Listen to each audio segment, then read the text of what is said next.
하나님의 말씀으로 하루를 시작하기를 원하시는 여러분들 참 잘 오셨습니다.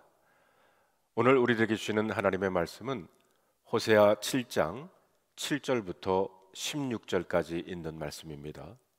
이 말씀을 제가 세 번역으로 읽어 보겠습니다. 그들은 모두 빵 굽는 화덕처럼 뜨거워져서 그들의 통치자들을 죽인다. 이렇게 왕들이 하나하나 죽어가는데도 어느 누구도 나 주에게 호소하지 않는다. 에브라임은 다른 민족들 속에서 섞여서 튀기가 되었다. 에브라임은 뒤집지 않고 구워서 한쪽만 익은 빵처럼 되었다. 온갖 외세가 국력을 삼키는데도 에브라임은 그것을 깨닫지 못하고 죽을 날이 얼마 남지 않은 것도 깨닫지 못한다. 이스라엘의 교만이 이스라엘에게 불리하게 증언한다. 이 모든 일을 겪고도 주 하나님에게로 돌아오지 않는다. 나를 찾지도 않는다. 에브라임은 어리석고 줏대없는 비둘기이다. 이집트를 보고 도와달라고 호소하더니 어느새 아시리아에게 달려간다. 내가 그들이 가는 곳에 그물을 던져서 하늘에 나는 새를 잡듯 그들을 모조리 낚아챌 것이다. 그들이 저지른 죄악 그대로 내가 그들을 징계하겠다. 나를 떠나서 그릇된 길로 간 자들은 반드시 망한다. 나를 거역한 자들은 패망할 것이다.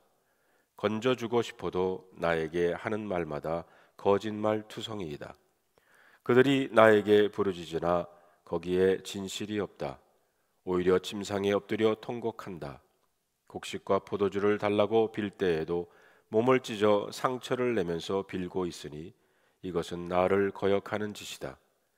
그들의 두 팔을 힘있게 기른 것은 나였지만 그들은 나를 해치려고 음모를 꾸몄다.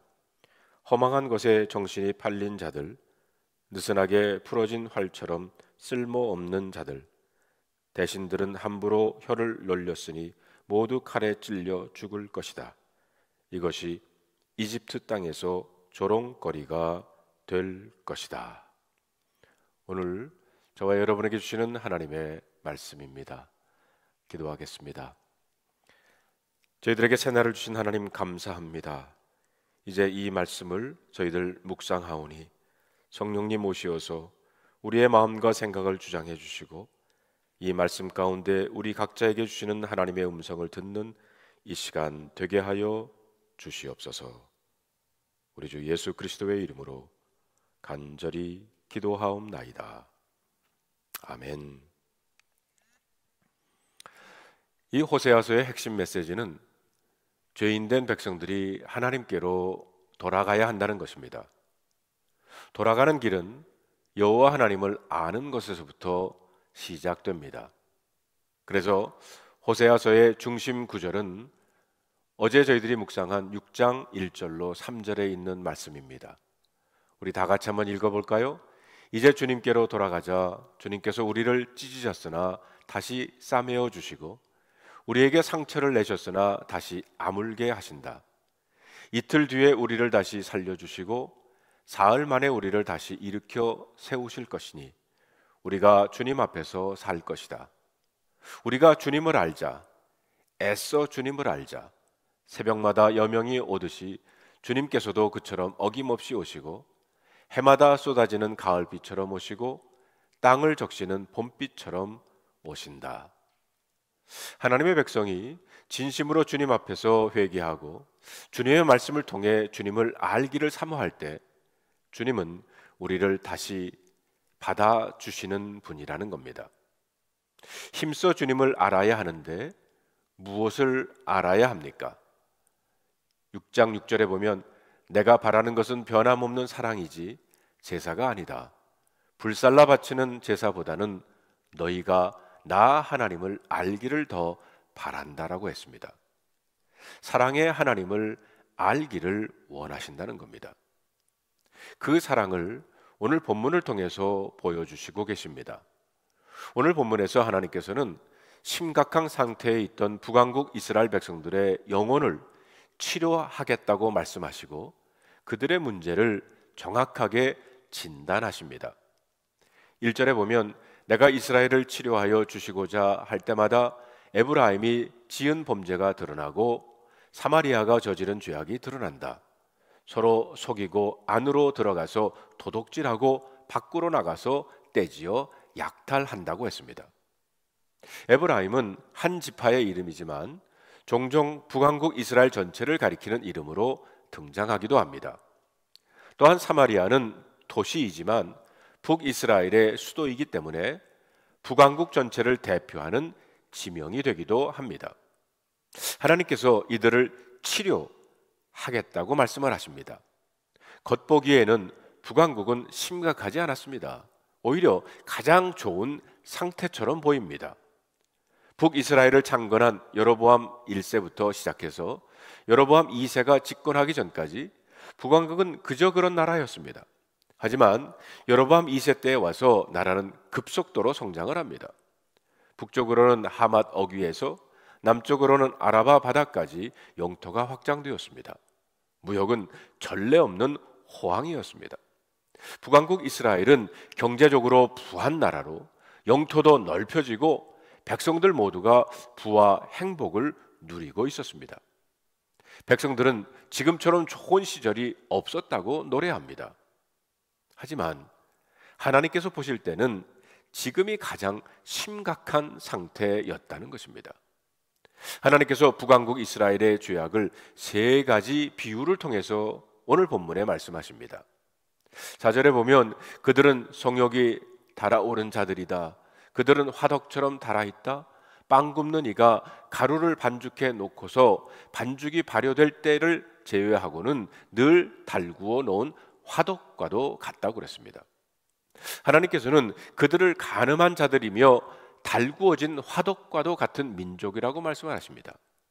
화덕은 북이스라엘 백성들의 마음의 상태이고 달구어졌다는 것은 음란과 죄욕으로 뜨거워진 마음을 상징합니다. 그런데 불이 약해져서 이제는 정리가 되었나 보다 생각했지만 사실은 그렇지 않습니다. 불이 완전히 꺼진 상태가 아니었다는 겁니다. 반죽된 것이 발효될 때까지는 뜨거운 불이 필요 없었기 때문에 약하게 해둔 것뿐입니다. 다시 과자를 구울 시기가 되면 화덕은 뜨거워질 것이고 달구어진 화덕은 우상 숭배를 향하여 주체하지 못할 것이라는 겁니다. 이런 상태의 북이스라엘을 회복시키기 위해서는 화덕을 깨트려 버려야 합니다. 불 조절은 해결책이 될 수 없다는 것이죠. 우리 마음속에 죄의 불씨가 있다면 불씨 자체를 없애야 합니다. 영혼의 치료자이신 하나님께 마음을 온전히 보여드리고 남은 죄악의 불씨가 없는지 살펴보아야 합니다. 화덕은 그대로 두고 불 조절을 한다는 것은 죄의 문제를 해결하지 않겠다는 겁니다.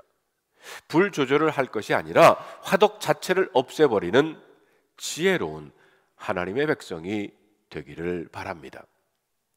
8절에 보면 에브라임은 다른 민족들 속에 섞여서 튀기가 되었다. 에브라임은 뒤집지 않고 구워서 한쪽만 익은 빵처럼 되었다라고 했습니다. 여기서 말하는 빵은 이스라엘 백성들이 먹는 얇은 전병을 뜻합니다. 얇은 빵을 구울 때 뒤집지 않으면 한쪽만 탈 거라는 겁니다. 한쪽은 그대로 있고 한쪽만 타는 전병은 먹을 수가 없습니다. 여기서 말하는 얇은 빵, 전병은 북이스라엘 백성들이고 한쪽은 굽고 한쪽은 구워지지 않는 것은 겉과 속이 다른 북이스라엘 백성들의 영적 상태를 의미합니다. 그들은 겉과 속이 다른 사람들이었습니다. 예배는 열심히 드렸어요. 양과 소를 가지고 와서 풍부한 물질로 제사 드리는 일에 열심이었습니다. 하지만 그들의 행동은, 그들의 삶은 엉망이었다는 겁니다. 진실이 없었습니다. 사랑이 없었습니다. 하나님을 아는 지식이 없었다는 겁니다. 겉보기에는 열심을 내는 것처럼 보이나 행동은 엉망이었고 내면도 썩어 있었습니다. 그들의 내면은 위기 상황에 문제를 일으키고 있었다는 겁니다. 10절, 11절을 봅시다. 이스라엘의 교만이 이스라엘에게 불리하게 증언한다. 이 모든 일을 겪고도 주 하나님에게로 돌아오지 않는다. 나를 찾지 않는다. 에브라임은 어리석고 줏대없는 비둘기이다. 이집트를 보고 도와달라고 호소하더니 어느새 아시리아에게 달려간다. 이 북왕국은 이집트와 아시리아라는 두 강대국 사이에서 줄타기를 하고 있었다는 겁니다. 하나님께 엎드려야 하는데 이집트와 아시리아를 향하여 부르짖고 달려갑니다. 예배는 열심히 드리는데 이집트와 아시리아에게 무릎을 꿇는 이중적인 모습을 가졌다는 것입니다. 오늘 우리도 뒤집지 않은 전병과 같은 이중적인 모습이 있다면 하나님이 기뻐하시지 않습니다. 이 모습을 회개하고 겉과 속이 똑같은 하나님의 백성이 되시기를 주님의 이름으로 축원합니다. 16절을 볼까요? 허망한 것에 정신이 팔린 자, 느슨하게 풀어진 활처럼 쓸모없는 자들, 대신들은 함부로 혀를 놀렸으니 모두 칼에 찔려 죽을 것이다. 이것이 이집트 땅에서 조롱거리가 될 것이다. 세 번째는 속이는 활의 비유입니다. 활을 쏘는 사람이 팔에 힘을 주고 관역을 적중시키려고 쏩니다. 그런데 웬일인지 관역에 적중되지를 않습니다. 빗나갑니다.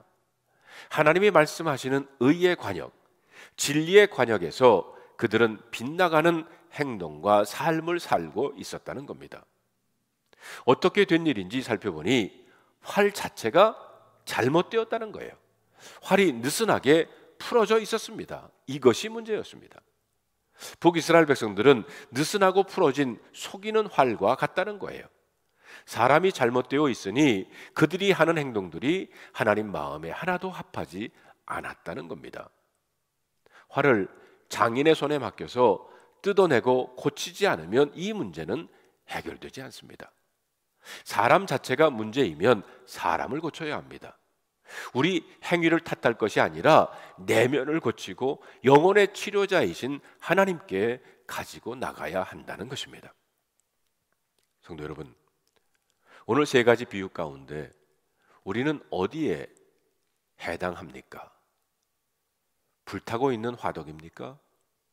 아니면 뒤집지 않은 전병입니까?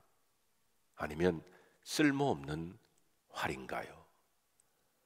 이 가운데 어디에 속하든지 영혼의 치료자이신 하나님께 이 문제를 가지고 나와 기도합시다. 기도하겠습니다. 하나님께서는 우리를 치료하기를 원하시고 그리고 우리들이 하나님께로 돌아오기를 원하십니다. 그러면서 우리들의 문제를 파헤치고 계십니다. 오늘 말씀 속에서 우리 스스로의 문제를 찾아볼 수 있는, 그리고 그것을 가지고 하나님 앞에 나아가 치료받고 회복할 수 있는 하나님 백성 되게 하여 주시옵소서. 우리 주 예수 그리스도의 이름으로 간절히 기도하옵나이다. 아멘.